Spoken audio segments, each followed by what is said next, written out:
I'm pleased to be here on a Friday afternoon to testify about a specific provision in one of the Office of Health Strategy bills. We've submitted testimony, and many of you have referenced that, and I thank you for taking the time to read them. But I want to focus in on Senate Bill 242. And this is section 1 of 242. And I think it would be helpful if I give a little history here, because I think it will bring back some memories for many of you. Back in 2021, the Office of Health Strategy proposed changes to the Community Benefit Reporting Program. There were extensive changes. They were looking to significantly increase the amount of reporting hospitals had to do. At that time, the chairs of the Public Health Committee said to us, go work with OHS and see what you can come up with.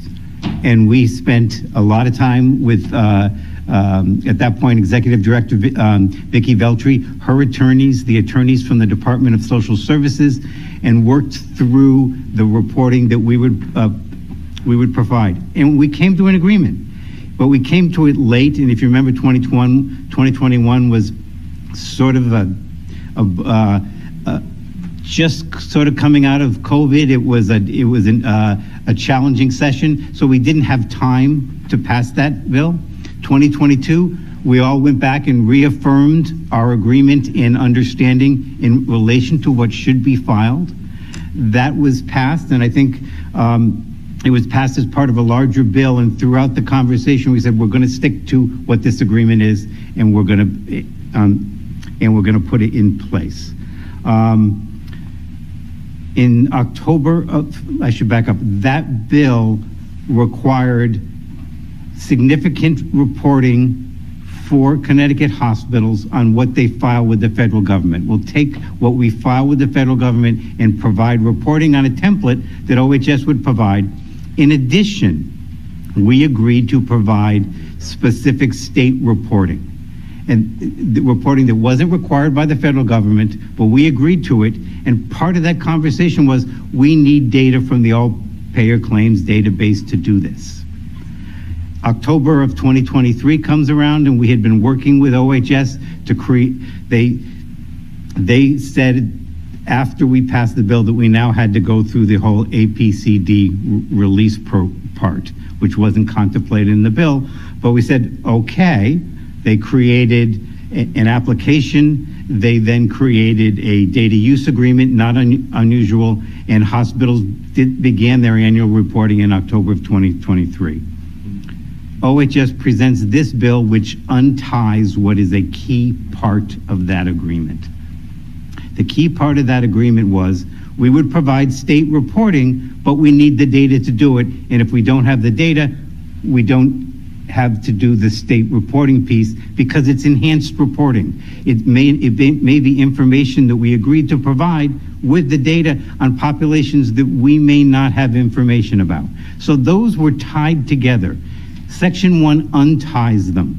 So our concern is that we have, in good faith, worked to establish this agreement. It took a couple of years to get here, and we are untangling it. So we either urge the committee to not pass Section 1 or go back into the community benefit reporting and pull out the enhanced reporting pieces, and we'll continue to file the federal pieces.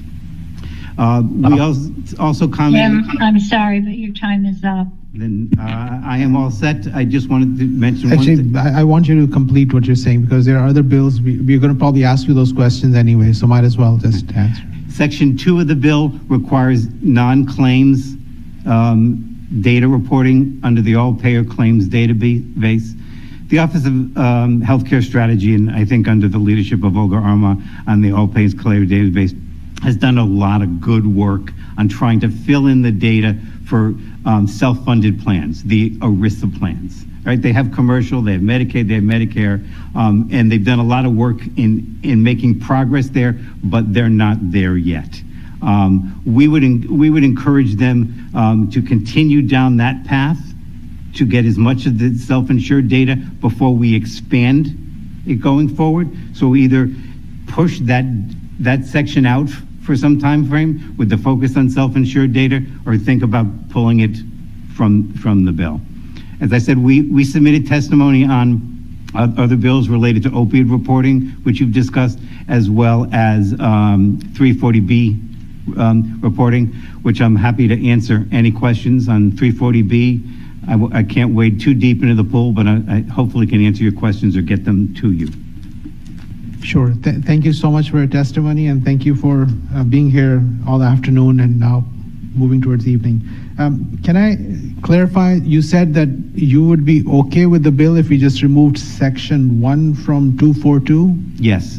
Okay, but the rest of the part you're okay with? Well, the bill has 2 sections. The first section we would be okay if you remove it. The second one, we do think that maybe extend the date out to begin that non-claims reporting would be appropriate, because we think the data is probably appropriate, but let's accomplish what we need to accomplish first before we start to expand.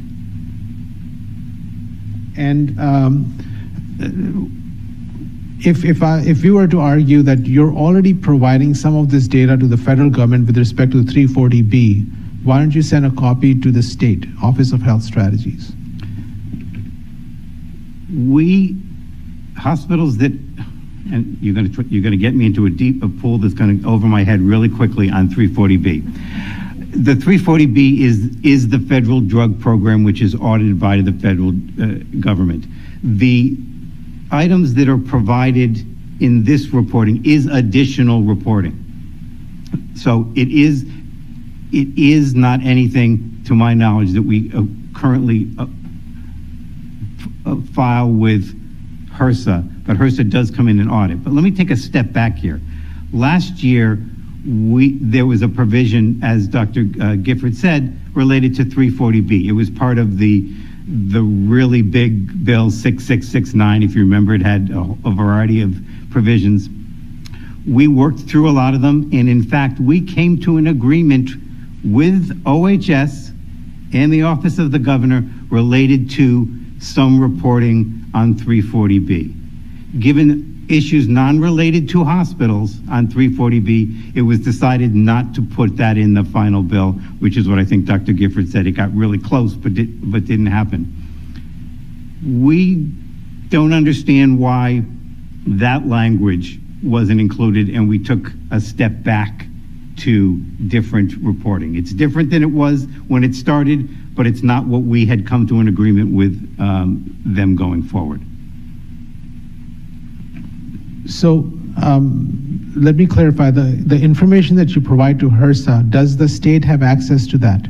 They do not, is my understanding. So would the burden be not that significant if the federally mandated information can be shared with the state rather than additional information?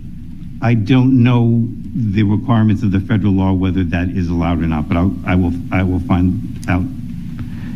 Because again, just thinking aloud, what we are worried about is having too much more additional workload on the healthcare system and so on. So perhaps one of the option is to have the information that you're already collecting and giving it to the federal government and give it to the state. As you heard the commissioner, the perspective is that the healthcare costs are going up. I mean, it's no secret that the healthcare costs are going up for a variety of reasons. But it's important to know the spread that the hospitals are using, and if there's an opportunity within those spreads for the commonest 50 medicines, because our interest collectively is to make sure that the consumers are safe, and the customers and your consumers are going to not be harmed because of the cost of healthcare, whether it's coming from the insurance or through the health hospitals or the physicians and so on. So if there was a way to find out if there are 40, 50 commonest used drugs, if there was a way to try and have a control. So the federal government just put in some amazing thing with the Medicare to be able to negotiate on the 10 drugs and then hopefully increase them every year. Perhaps the state is going to be in the position to do something to that effect on the cost of medication, which is really something that an average citizen in the state of Connecticut is going to benefit from. I think that's the lens that we are looking at long term to see if there's opportunity. So My understanding is the Office of Health Strategy published a report on the top 10 or 25 prescription drugs, right? It's not clearly related to 340B, but they have done that. I think, and we'd be happy to circulate and provide you with the language that we agreed to last year. But I think Senator Gordon's question about what is the information going to be used for, and what are the next steps in the thoughts of the process related to this is critical. But I understand your question about what is it that is given to the federal government. Is there something that's translatable? I'm not sure there is, but also get the language that we agreed to last year, which does have increased reporting. But your point, and we can save that for next Wednesday, which is to look at the reporting that is being required. And this bill and the reporting here should not be taken in isolation to Senate Bill 9, which has a tremendous amount of reporting. And we need to be really cognizant of what we're doing in terms of reporting. But I understand your questions, and I'll get back to you on those. Sure. And again, we have some empathy for the hospitals as well, because hospitals have been struggling and the smaller hospitals are not able to survive. We see that, and most of our constituents across, because they're spread all over, half the legislature has heard about directly what's happening to the hospitals. So we respect that fact, and we also are trying to see what are the areas of opportunity so that the consumer at the end is not being impacted so much that they're making difficult choices of eating, breathing, or having their medications, or staying warm. Yeah. Those are the challenges that many of our constituents are facing. So we're trying to navigate how do we help out, and then is there opportunity.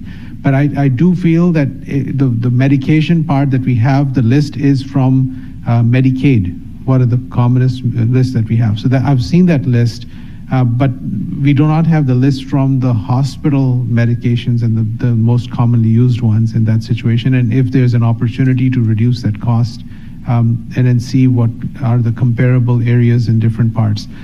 That's my understanding of the broader long-term strategy to have some checks on the cost of healthcare. Anything that we have? Yes, there's a question, Representative Parker, and we'll have more questions later. Rep. Parker, go ahead. Thank you, Mr. Chair. Thank you, Jim. It's nice to see you. Happy Friday. Thanks for being with us. Just to your testimony about about 242, it looks like you're referring to line 16 to 20 in that deletion, and I'm wondering, so that requires that the all-payer claims database is provided to the hospitals.